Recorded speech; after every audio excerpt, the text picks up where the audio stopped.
Calls for more information on the Niger ambush. As you take a look at a map there, we're getting more and more details about what happened in that ambush. And U.S. Special Forces, U.S. troops involved. 4 Americans died 2 weeks ago now. And AFRICOM, that runs that part of the world for the U.S. military, put out a statement today why the U.S. military is there, provides training, security assistance to Nigerian armed forces, including support for intelligence, surveillance, and reconnaissance to facilitate their efforts to target extremist organizations in the region. Violent extremist groups based in northern Mali and across the Sahel exploit porous borders, have reliable access to weapons, and enjoy relative freedom of movement that enables their attacks. These terrorists pose a threat to the citizens of Niger and other African nations, and also to U.S. personnel and U.S. interests in Africa. One lawmaker says it's only going to be more expansive there. The next 9/11 to come from Niger. The war is headed to Africa. It's beginning to morph. As we suppress the enemy in the Mideast, they're going to move. They're not going to quit. So let's start there. Busy week on this topic. Let's bring in our panel. Byron York, chief political correspondent of the Washington Examiner. Aaron McPike, White House correspondent for the Independent Journal Review. And David Cantney, senior politics writer for U.S. News and World Report. Byron, the calls continue, obviously, from Capitol Hill, and there are multiple investigations ongoing. Exactly. There's a couple of big issues here. One is what happened on October 4th. We're finding a little more, but we really don't know very much, and I think the military doesn't know exactly what happened, and it's going to take some time to reconstruct that. So we do have to wait a little bit for that. The other thing, though, is what is our mission in Niger? Why did we send 150 American troops over there in 2013? President Obama did. Why has that grown to nearly 800? What are we doing? And I think that's something the government could be explaining right now. And I think they should definitely do that until they find out specifically what happened. I mean, there has been some explanation along the way about what we're doing there. It's important to point out that we have 180,000 U.S. military personnel in 140 different countries. Here is President Trump on terrorism in Africa, September 20th. In the Central African Republic, the Congo, Libya, Mali, Somalia, and South Sudan, among others, they're going through some very, very tough and very dangerous times. Terrorist groups such as ISIS, Al-Shabaab, Boko Haram, and Al-Qaeda also threaten African peace. The United States is proud to work with you to eradicate terrorist safe havens. So basically, they're trying to prevent terrorists from getting a foothold.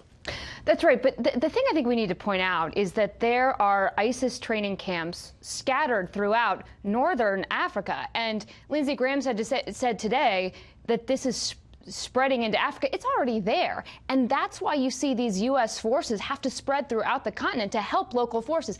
In that statement that you read from, that is a 2-page long statement explaining why it is that U.S. forces are there. And they make clear to say at the end that they are there to assist local forces, advise them, and train them.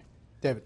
We don't have all the facts yet, but the reporting is moving faster than the facts. And there's some disturbing reporting about this out here tonight. The Los Angeles Times is out there saying that the military requested extra, more backup surveillance drones to help protect these guys when they're moving in, and that it was rejected locally. There's also some reporting tonight that the rescue mission was not conducted by military, but by private contractors.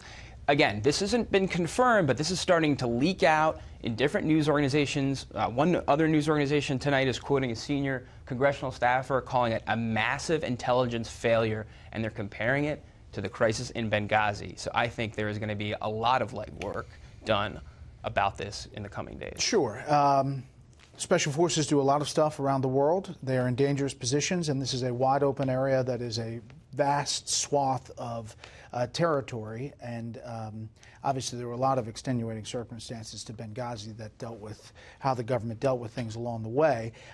This also comes among the controversy about this condolence call, and it's another day of this coverage. Take a listen to the White House today.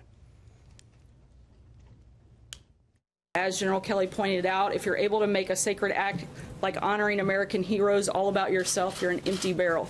If you don't understand that reference, I'll put it a little more simply. As we say in the South, all hat, no cattle. I do not appreciate someone lying on me. If you lie on me, I'm going to answer, because I'm not going to let you get away with it.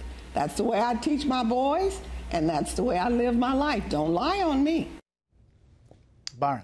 I think today's issue is a lot smaller than yesterday when General Kelly delivered this really very, very impressive performance, educating a lot of the country about military values.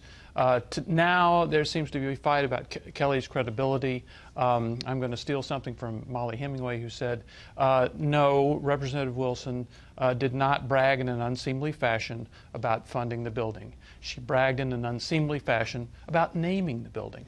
I don't think this was a huge mistake on Kelly's part, and it in no way overshadows the message and the power of his message yesterday. Aaron?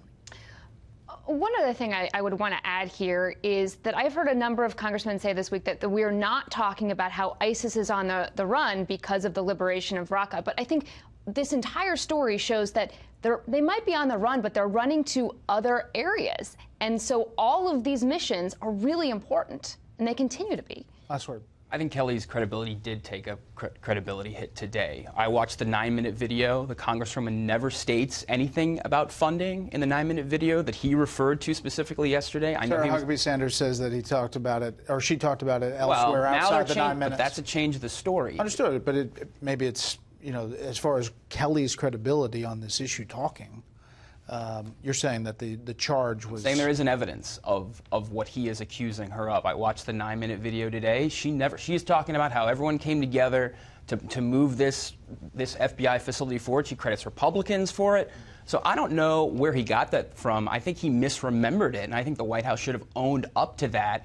And then, you know, look, his performance yesterday was admirable. But I think it muddied the waters, making that specific, that accusation against this congresswoman, which really is an unnecessary fight for them to have. Last word. Well, it is an unnecessary fight, and the problem is, it is up to the media to also make decisions here. I mean, I heard one report today who said that the developments about Niger were overshadowed by this controversy over Kelly's remarks. Well, why were they? That's an editorial judgment. I personally think the issues in Niger are really important. To elaborate on what you said, we're definitely heading for congressional hearings about something like this, and that's a bigger story. I agree.